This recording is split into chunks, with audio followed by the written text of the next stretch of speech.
The bridge of the Zephyrian flagship hummed with quiet activity as Admiral Kextal studied the holographic display floating before him.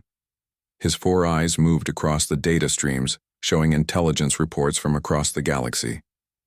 Most of the information was routine. Trade disputes, minor border conflicts, the usual political maneuvering between species that had been going on for thousands of years. But one file caught his attention. A small entry marked Sol System, Species Classification. Pending. Admiral Kextal's tentacles twitched with amusement as he opened the report. The humans, a primitive species that had only recently figured out faster-than-light travel. They had been sending clumsy diplomatic messages to the Galactic Council for months, requesting membership and recognition of their territorial claims. Pathetic, Kextal muttered in his native language. The translator attached to his throat rendered his words into galactic standard. They barely qualify as spacefaring. Their ships are crude metal boxes held together with primitive welding techniques. His aide, a younger Zephyrian named Veltar, approached with another datapad. Admiral, the Council has made a decision about the human request. They want to make an example of them. Kextal's eyes brightened. Making examples was one of his favorite duties. What are the details? The humans claim ownership of the Kepler 442 system, rich in rare minerals and perfectly positioned as a trade route hub. The Council refuses to recognize their claim. They want us to demonstrate the consequences of challenging galactic authority. The Admiral's tentacles writhed with pleasure. A demonstration it will be. How many ships are they sending? Just one, Admiral. A small exploration vessel called Terra's Pride. 47 crew members total. Kextal laughed, a sound like breaking glass that echoed through the bridge. One ship? They're sending one tiny ship to negotiate with the entire Galactic Alliance? This will be over in minutes. Meanwhile, 300 light-years away, Captain Jake Morrison sat in his quarters aboard Terra's Pride, reading the same intelligence reports from a very different perspective. The human ship was indeed small by galactic standards, only 200 meters long and built for long-range exploration rather than warfare. But Jake knew something the aliens didn't. Humans had developed technology along a completely different path than the rest of the galaxy. A soft chime indicated someone at his door. Come in. Jake called. Lisa Park, his communications officer, entered with a worried expression. Captain, I've been monitoring alien transmissions. They're not planning a negotiation. This is going to be an execution. Jake nodded grimly. He had suspected as much. The tone of the Council's messages had become increasingly hostile over the past week. What exactly are they saying? They're treating this like a show, sir. Admiral Kextal is commanding a fleet of over 300 warships. They plan to destroy us in front of representatives from 12 different species. A lesson about what happens when primitive species get uppity. Primitive, Jake repeated with a bitter smile. They keep using that word. I wonder if they know what it actually means. Lisa shifted uncomfortably. Captain, maybe we should consider their offer. Surrender the system claim and accept a small colony world on the outer rim. It's better than dying for nothing. Is it dying for nothing? Jake asked. He stood and walked to the viewport looking out at the stars. Lisa, do you know why our ancestors left Earth? To explore, to find new worlds.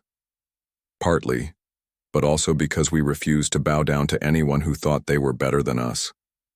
Our whole history is full of people who stood up to bullies even when the odds were impossible. He turned back to her. Besides, I don't think the odds are as bad as they look. Before Lisa could ask what he meant, another chime sounded. This time it was Ryan Bell, the chief engineer. He entered looking pale and agitated. Captain, we have a problem with the power core readings. The fusion reactors are showing some strange fluctuations. Jake raised an eyebrow. Dangerous fluctuations?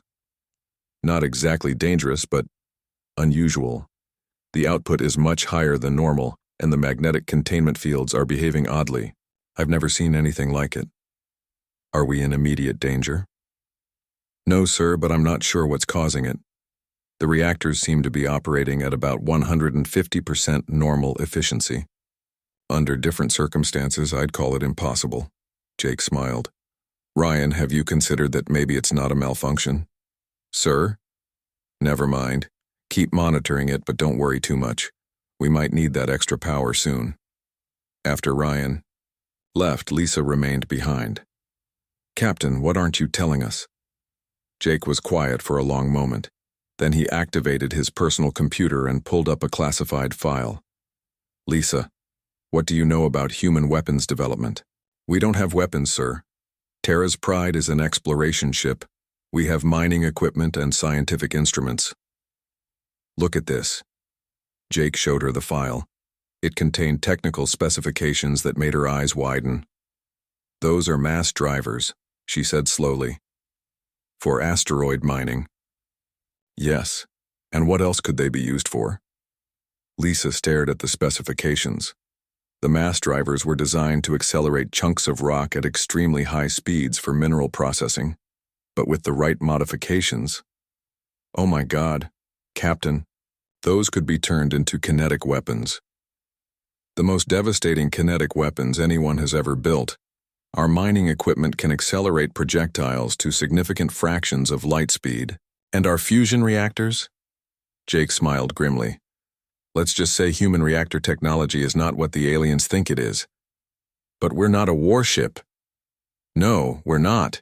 We're something much more dangerous.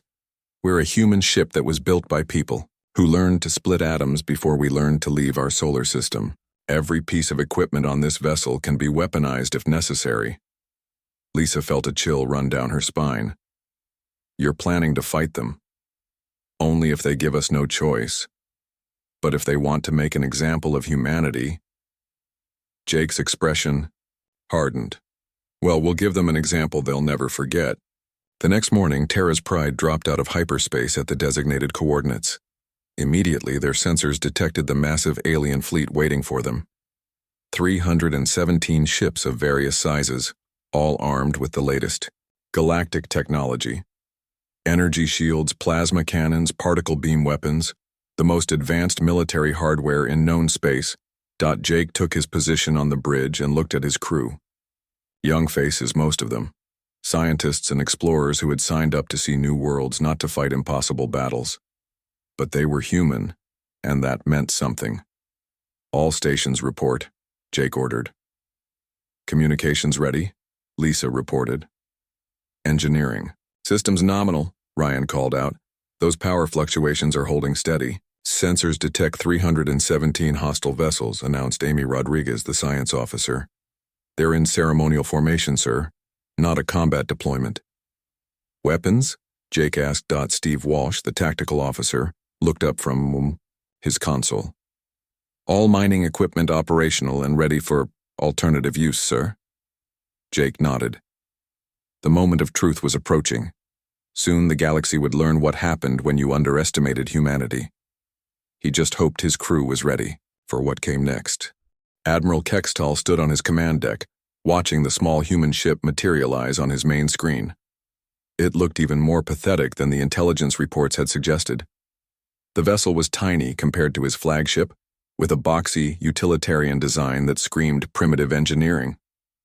No elegant curves, no artistic flourishes, just crude metal plates welded together like something built in a scrapyard. General Vorthak, Kextall spoke into his communicator. Are you monitoring the human vessel? Yes, Admiral, came the reply, from the fleet's military commander. My tactical analysts are having difficulty getting clear readings on their systems.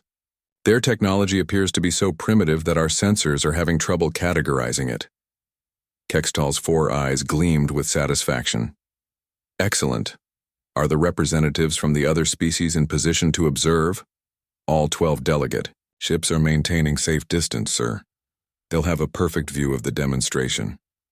On the bridge of Terra's Pride, the crew watched their sensor displays with growing amazement. Captain Jake Morrison had seen large fleets before in training simulations, but this was beyond anything he had imagined.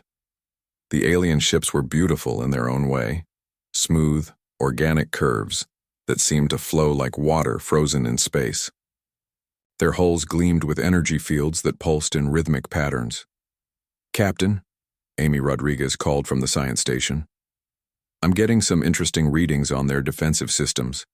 These energy shields, they're designed to deflect plasma weapons and particle beams.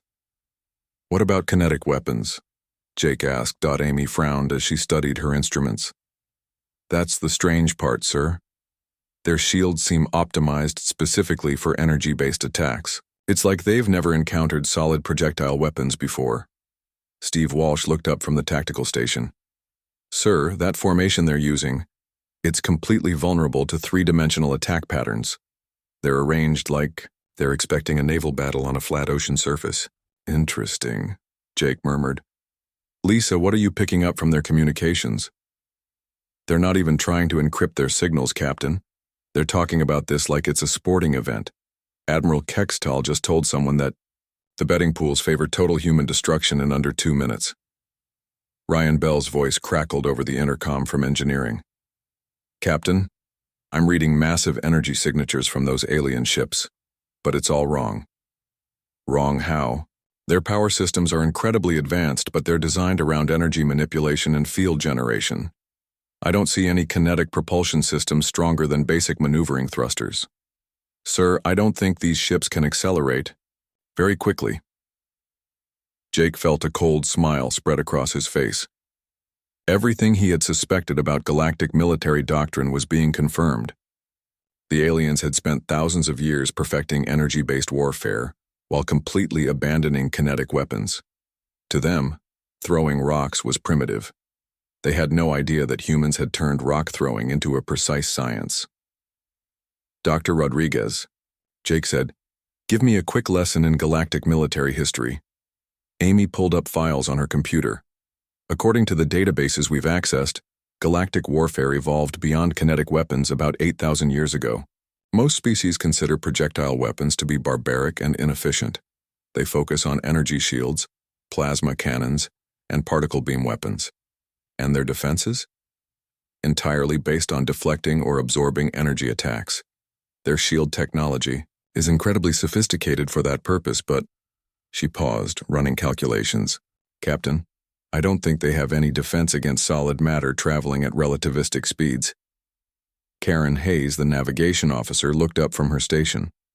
Sir, I'm noticing something odd about our warp drive signature. Their sensors. Keep trying to analyze it, but they seem confused by the gravitational anomalies we're producing. What kind of anomalies? Our drive system creates localized gravity distortions as a side effect. It's normal for human technology, but their sensors are interpreting it as engine malfunction. They think our ship is breaking down. Jake laughed. Perfect, let them think we're helpless. He activated the ship-wide communication system. All hands, this is the captain. In a few minutes, we're going to be in a fight for our lives and the future of humanity. I want everyone to understand what we're facing and what we can do about it. Throughout the ship, crew members stopped their work to listen. The aliens out there think we're primitive. They've arranged this whole show to prove that humans don't belong in their galaxy. They plan to destroy us quickly and easily to make a point to everyone watching. On the alien flagship, Admiral Kextal was growing impatient. The human ship had been sitting motionless for nearly 10 minutes. Are they going to surrender? Or do we have to destroy them while they cower in fear? General, Vorthak consulted his tactical display. Sir, they haven't responded to our hail demanding surrender. Their ship appears to be experiencing mechanical difficulties. Energy readings are erratic, and their drive system seems unstable. Mechanical difficulties? Kextal laughed. Of course, their primitive technology is failing them at the worst possible moment. How fitting. Back on Terra's Pride, Jake continued his announcement. What these aliens don't understand is that human technology developed along a completely different path. While they were perfecting energy weapons, we were learning to harness the fundamental forces of physics in ways they've forgotten. In the engineering section, Ryan Bell was making final adjustments to the mass drivers. The equipment had originally been designed to process asteroids for mining operations, but with a few modifications, the same magnetic accelerators that could pulverize rock could launch projectiles at devastating speeds. Our mining equipment, Jake continued, can accelerate tungsten rods to 12% of light speed. At that velocity, A projectile the size of a pencil carries the kinetic energy of a nuclear bomb, and we have 47 of these mass drivers. Amy Rodriguez was running final calculations on her computer. The physics were terrifying. Human kinetic weapons operated on principles that galactic civilization had abandoned so long ago that their defensive systems didn't even account for them. Our fusion reactors, Jake went on, can be overloaded to create directed nuclear explosions. While the aliens perfected clean energy manipulation, we never forgot that sometimes you need raw, destructive power. Steve Walsh watched his tactical display as the alien fleet maintained its ceremonial formation. They were arranged for maximum visual impact, not for combat effectiveness. If his calculations were correct, a single salvo from Terra's Pride could eliminate entire squadrons before they could react. "The aliens think we're about to die," Jake said. "They think this is going to be easy. They're wrong. What they're about to learn is that humanity didn't crawl up from caves by being easy to kill. We survived ice ages, plagues, wars, and disasters that would have wiped out most species. And we did it by being smarter, tougher, and more vicious than anything that tried to destroy us." Admiral Kextall finally ran out of patience. "General Vorthak, transmit our ultimatum. If they don't surrender in 60 seconds, destroy them." The message reached Terra's Pride moments later. Jake listened to the arrogant demands with growing anger. Surrender. Submit. Accept second-class status in a galaxy that had been tyrannized by the same species for millennia. "All hands," Jake announced. "The aliens have just given us an ultimatum. They want us to surrender our claim to the Kepler system and accept exile to the Outer Rim. They want us to bow down and admit that humans are inferior." He paused, looking around the bridge at his crew. Young faces, but determined ones. "I'm going to give them our answer now, and then we're going to show the galaxy what happens when you threaten Earth." Captain Jake Morrison opened a communication channel to the alien fleet.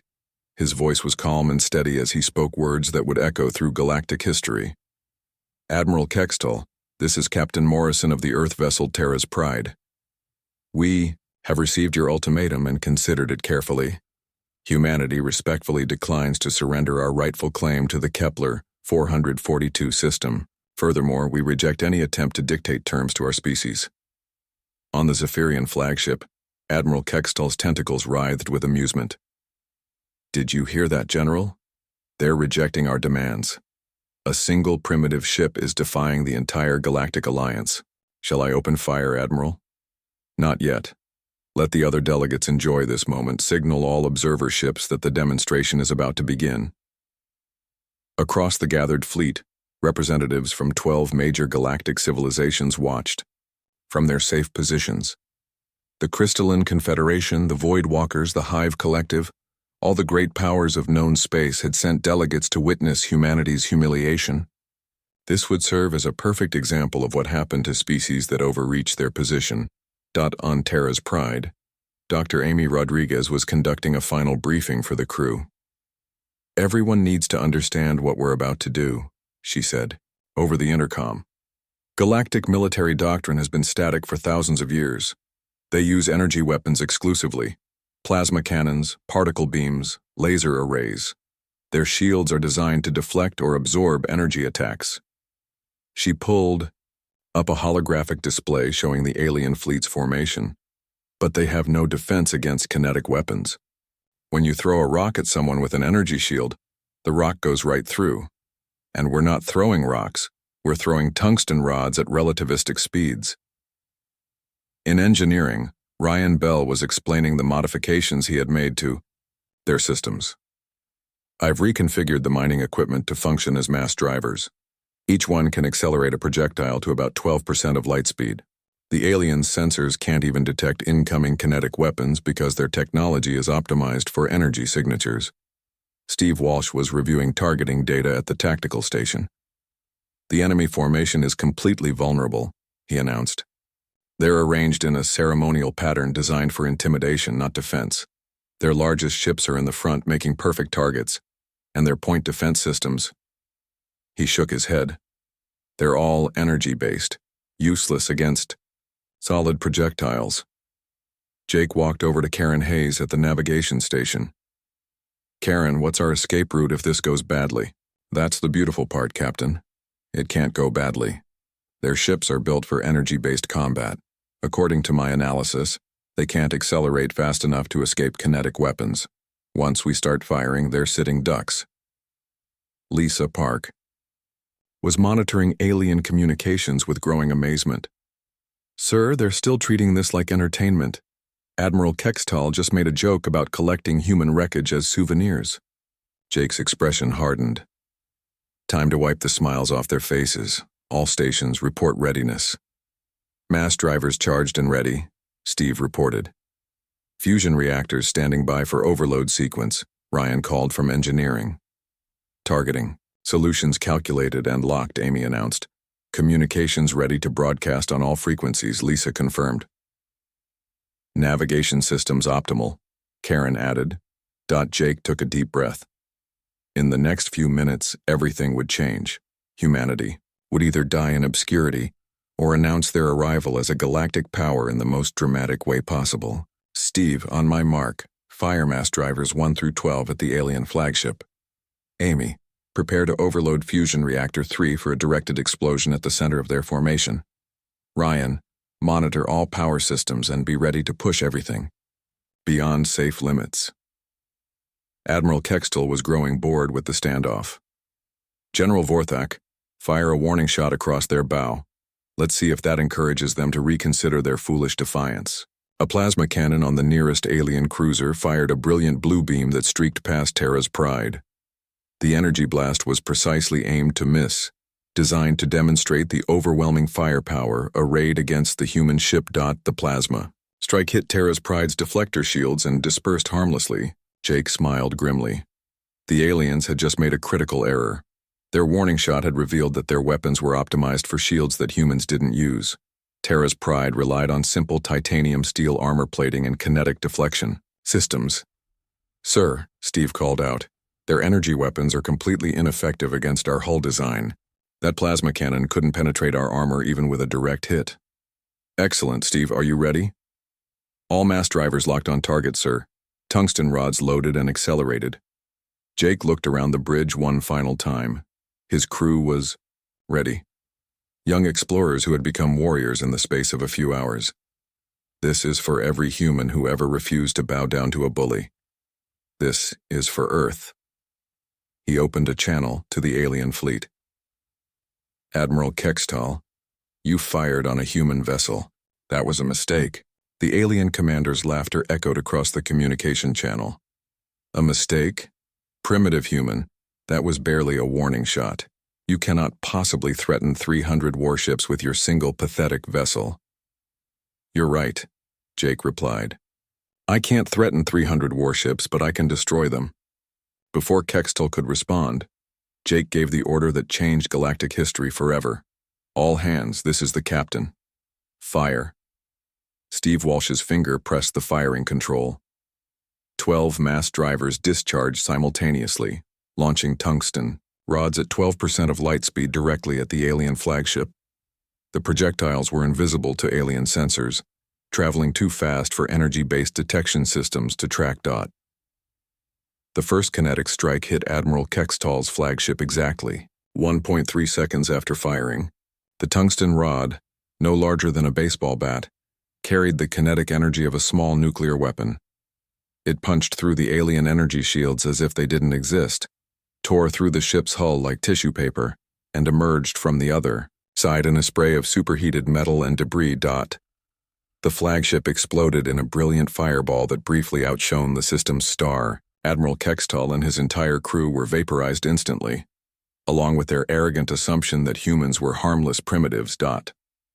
Before the alien fleet could even process what had happened, Amy Rodriguez triggered the overload sequence on Fusion Reactor 3.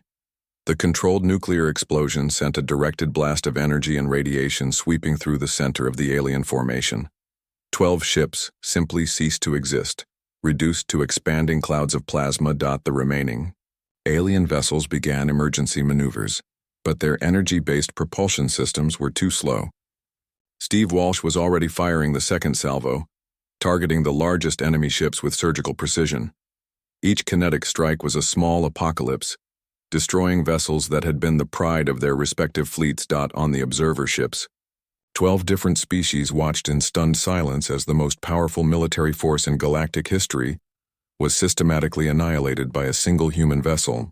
Everything they thought they knew about warfare, about technology, about the natural order of galactic civilization was crumbling before their eyes. General Vorthak, commanding from a cruiser that had survived the initial strikes, managed to send a desperate transmission. All ships, emergency retreat.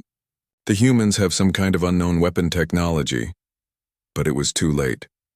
Terra's pride was no longer just fighting. It was demonstrating the fundamental difference between human and alien approaches to warfare. Where the aliens had perfected elegant energy manipulation, humans had mastered the brutal efficiency of kinetic destruction. The battle that was supposed to last minutes was over in less than 5. Of the 317 alien warships that had come to make an example of humanity, fewer than 50 remained intact, and those survivors were only alive because they had immediately shut down their weapons and broadcast surrender signals. Jake Morrison stood on his bridge, looking at the tactical display that showed the floating wreckage of what had once been the galaxy's mightiest fleet. His crew stared at their instruments in amazement, hardly believing what they had accomplished. "Lisa," Jake said quietly, "open a channel to all surviving alien vessels and the observer ships." "Channel open, sir." Jake's voice carried across space to hundreds of alien crews who would never again underestimate humanity.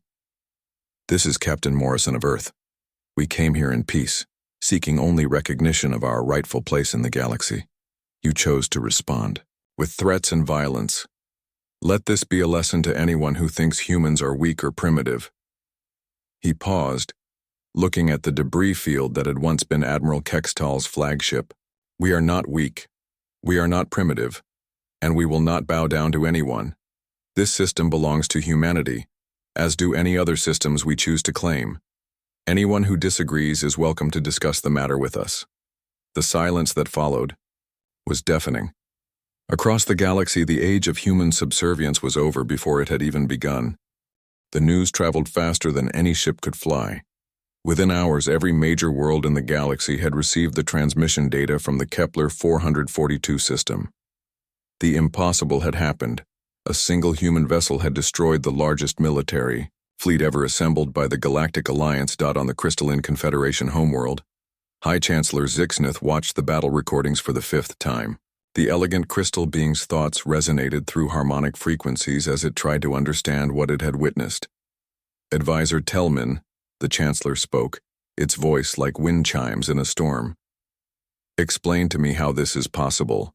Our intelligence reports indicated that humans possessed only basic space technology." The younger crystalline's frequencies trembled with uncertainty.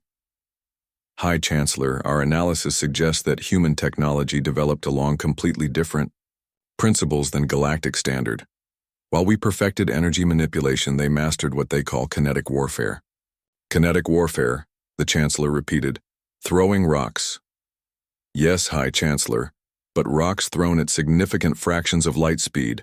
Our defensive systems were not designed to counter solid projectiles moving at relativistic velocities." "Chancellor," Zixnith's crystalline form darkened with concern. "How many human ships exist?" "Intelligence estimates suggest several thousand vessels of various sizes. If they are all equipped with similar weapons..."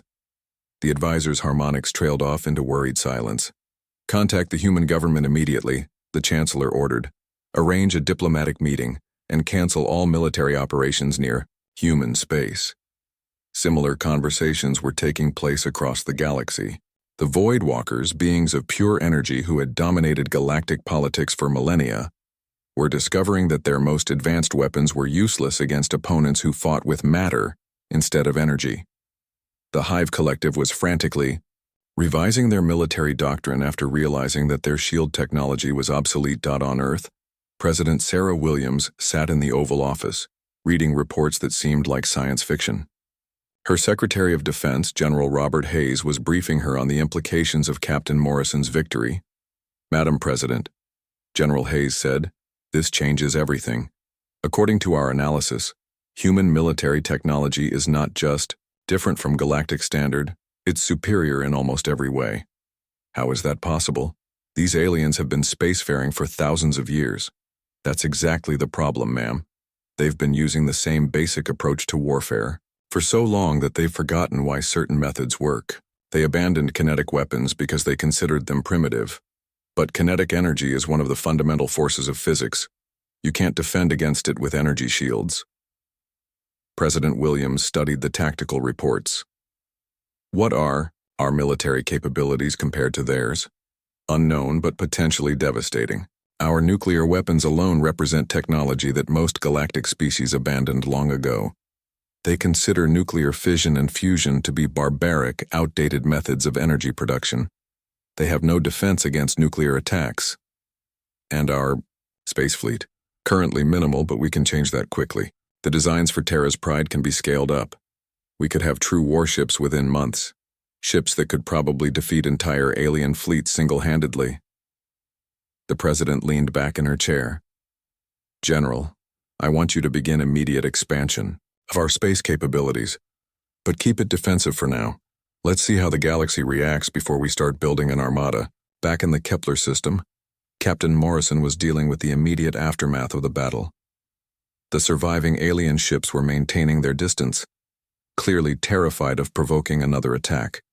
Several had already begun broadcasting surrender messages and requests for safe passage home. Dr. Amy Rodriguez was conducting salvage operations, studying the wreckage of alien vessels with scientific fascination. Captain, these ships are incredible examples of energy manipulation technology. Their power cores are more advanced than anything we have, but their defensive systems... She shook her head. They're completely optimized for energy-based attacks. It's like they forgot that solid matter exists. Steve Walsh was reviewing battle data at the tactical station. Sir, our weapons performance exceeded all projections. The tungsten rods maintained coherence even at 12% light speed. And the nuclear detonations, the aliens had no idea what hit them. What about their survivors? Morrison asked. 49 ships remaining out of the original 317. All have powered down weapons and are requesting permission to leave the system. They seem to think we might destroy them for sport. Lisa Park looked up from the communications console. Captain, we're receiving diplomatic messages from every major government in the galaxy. They all want to open formal negotiations with Earth. The tone has changed dramatically from their previous communications. Morrison smiled grimly. I bet it has. What kind of messages? Trade agreements, non-aggression pacts, technology exchanges. The Zephyrian government is offering to cede 3-star systems to humanity as an apology for Admiral Kextal's actions. The Voidwalkers want to establish an embassy on Earth. And 12 hours ago, they were all laughing at us. Ryan Bell's voice came over the intercom from engineering. Captain, I'm getting some interesting data from our reactor overload sequence. The directed nuclear explosion was much more effective than we predicted. It seems like the aliens have no experience with radiation effect. Radiation? Yes, sir. Their energy shields can deflect plasma and particle beams, but they don't stop ionizing radiation. The nuclear detonation didn't just destroy those ships with the explosion, it irradiated everything in a much wider area. Several of the surviving alien vessels are reporting radiation poisoning among their crews. Morrison realized the implications immediately. Human nuclear weapons weren't just kinetically superior to alien technology. They introduced completely foreign concepts that galactic civilization had forgotten how to counter. Radiation, electromagnetic pulses, thermal effects that energy shields couldn't stop. Amy, he called to the science officer, run a complete analysis of alien defensive capabilities against human weapons. I want to know exactly what we're dealing with. Already on it, Captain. Preliminary results suggest that our entire military doctrine is perfectly designed to counter theirs. Almost like we developed our technology specifically to fight energy-based civilizations. And their ability to defend against us? Minimal to non-existent. Their point defense systems can't track kinetic projectiles. Their shields don't stop solid matter. Their armor is designed to dissipate energy, not absorb kinetic impact. Captain, based on this analysis, a single human destroyer could probably defeat a fleet of 1,000 alien warships. Karen Hayes looked up from the navigation station. Sir, we're receiving a priority transmission from Earth. President Williams wants you to speak with you directly. Morrison straightened his uniform and activated the secure communication link. President Williams appeared on the main screen, looking both proud and concerned. Captain Morrison, congratulations on your victory. You've made history today. Thank you, Madam President. Though I have to say it wasn't much of a fight. Their technology is impressive, but it's completely wrong for actual combat. So our analysts have told me, Captain, I'm promoting you to Admiral and placing you in command of humanity's first space defense fleet. We're going to need experienced leadership for what comes next. What comes next, ma'am? The galaxy is in chaos. Every major power is trying to figure out how to deal with us. Some want to be our friends. Others probably want to destroy us before we become too powerful. We need to be ready for anything. Admiral Morrison, he was still getting used to that, nodded. What are my orders?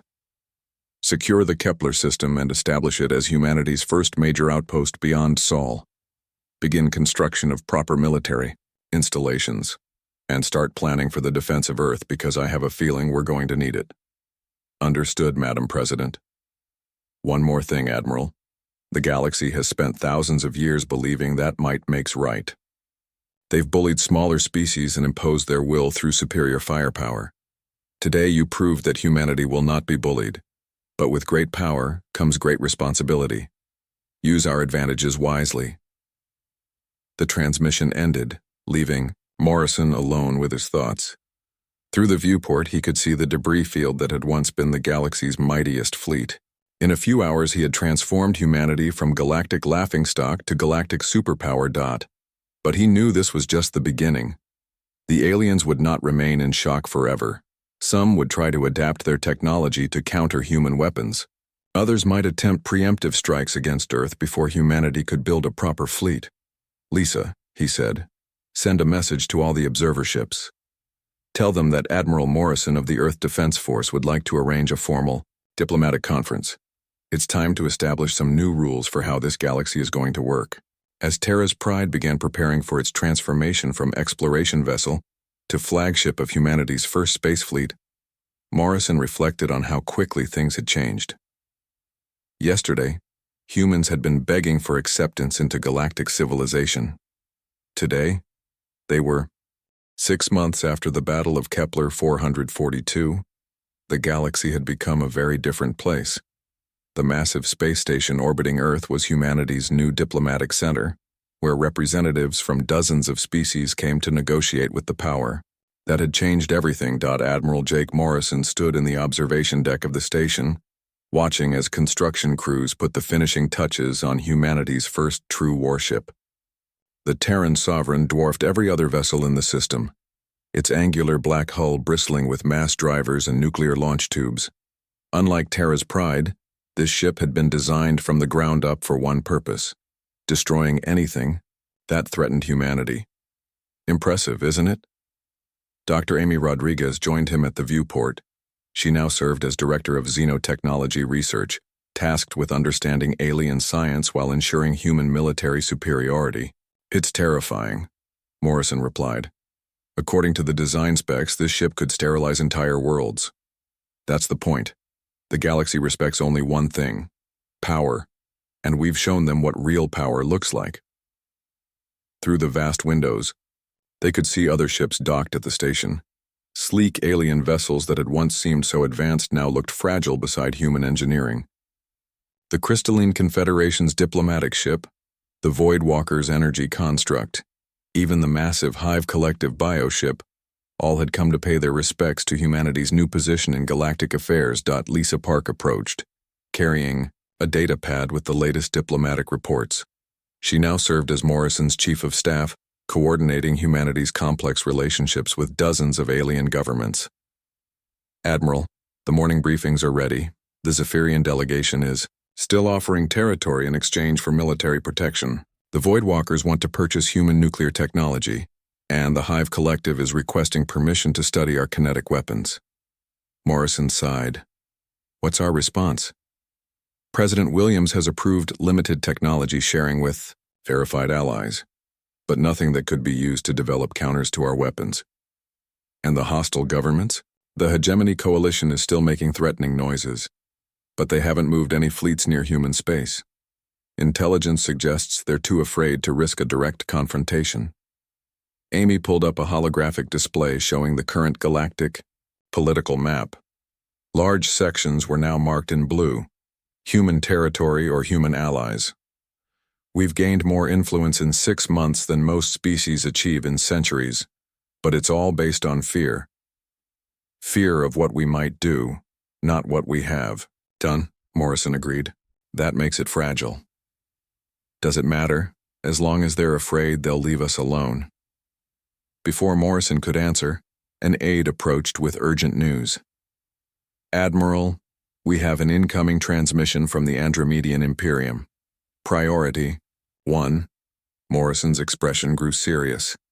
The Andromedians were the most powerful single government in the galaxy, controlling nearly 1,000 star systems.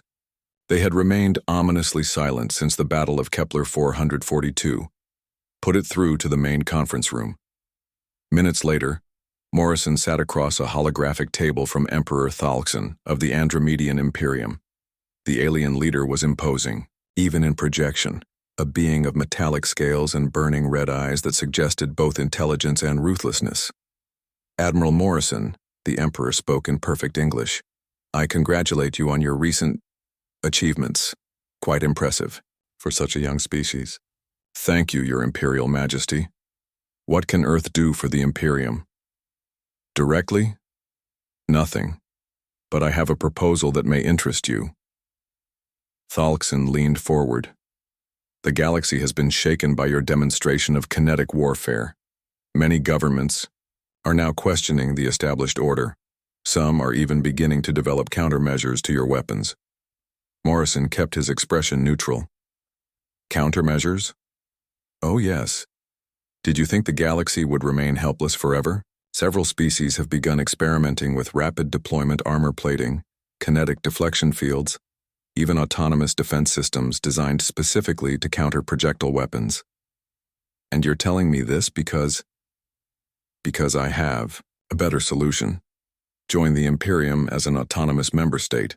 You would retain control of your territory and internal affairs, but operate under our protection and guidance. In return, we would ensure that no other government develops effective counters to human technology. Morrison studied the alien emperor carefully. What's the catch? No catch. Simply recognition that the Imperium is the rightful leader of galactic civilization. You would be our military enforcers, ensuring that smaller species remain cooperative. You want us to be your attack dogs. I want us to be partners in maintaining order. Your weapons, our political structure. Together we could rule the galaxy for millennia. Morrison was quiet for a long moment. Then he smiled. Your Imperial Majesty, I'm afraid humanity must decline your generous offer. Thalkson's eyes flared brighter. You refuse? Do you understand what you're risking? Without Imperial protection, your enemies will develop countermeasures. Your advantage will disappear. Maybe. Or maybe we'll develop new advantages. You see, Your Majesty, humanity didn't get where we are by accepting protection from bullies. We got here by being better at violence than anyone else. This is your final answer? It is. The Emperor's image flickered with barely controlled rage. Then you have made a grave error, Admiral. The Imperium does not tolerate defiance. Neither do humans. The transmission ended, leaving Morrison alone with Amy and Lisa. The silence stretched for several seconds before Amy spoke. That sounded suspiciously like a declaration of war. It was, Morrison agreed. Signal Earth Command. Tell them to accelerate the fleet construction program. We're going to need more ships. How many more? Morrison walked back to the viewport, looking out at the Terran Sovereign. All of them. If the Andromedians want a war, we'll give them one. They'll never forget. Lisa activated her communication device. Admiral, shall I inform the other species about the Imperium's threats? No. Let them figure it out for themselves. When the shooting starts, they'll have to choose sides. We'll see who our real friends are. Over the following weeks, the galaxy polarized into two camps. Species that had suffered under Andromedan dominance quietly began reaching out to humanity, offering support and intelligence. Others, terrified of imperial retaliation, publicly condemned human aggression, while secretly preparing for the coming war. The Terran Sovereign completed its trials and was joined by 3 more ships of the same class. The fleet was small by galactic standards, only a dozen major vessels. But each ship carried enough firepower to devastate entire star systems. Emperor Thalkson made his move on a Tuesday. A massive Imperial fleet, over 2,000 ships, jumped into the outer edge of the Sol system, broadcasting demands for immediate human surrender. Admiral Morrison met them with 7 human warships. The second battle for human independence lasted exactly 18 minutes. When it was over, the Andromedian Imperium had ceased to exist as a military power. Their survivors limped home to find their core worlds in rebellion, their subject species declaring independence, and their government collapsing into chaos. The message was clear across the galaxy. Humanity would not be conquered, would not be controlled, and would not bow down to anyone. In the aftermath, a new galactic order emerged. The United Planets of Humanity became the de facto leaders of a loose confederation of free species. Trade flourished under human protection. Scientific advancement accelerated as species shared knowledge without fear of imperial suppression. Admiral Morrison, now commanding a fleet of over 100 vessels, reflected on how far humanity had come. From a single exploration ship to the dominant power in the galaxy in less than a year. But he knew the real lesson wasn't about weapons or technology. It was about the fundamental human refusal to accept defeat. Every species in the galaxy had eventually submitted to someone stronger. Only humans had looked at impossible odds and decided to fight anyway. That, more than any weapon, was what made humanity dangerous. Standing on the bridge of his flagship, watching human and alien vessels working together in the shipyards of a dozen worlds, Morrison smiled. The galaxy was finally free, and it had taken a species of supposedly primitive barbarians to show them what freedom really meant. The age of human dominance would last as long as humanity remembered the simple truth that had brought them this far. Sometimes the best response to a bully is a punch in the face. The galaxy would never make the mistake of underestimating humanity again.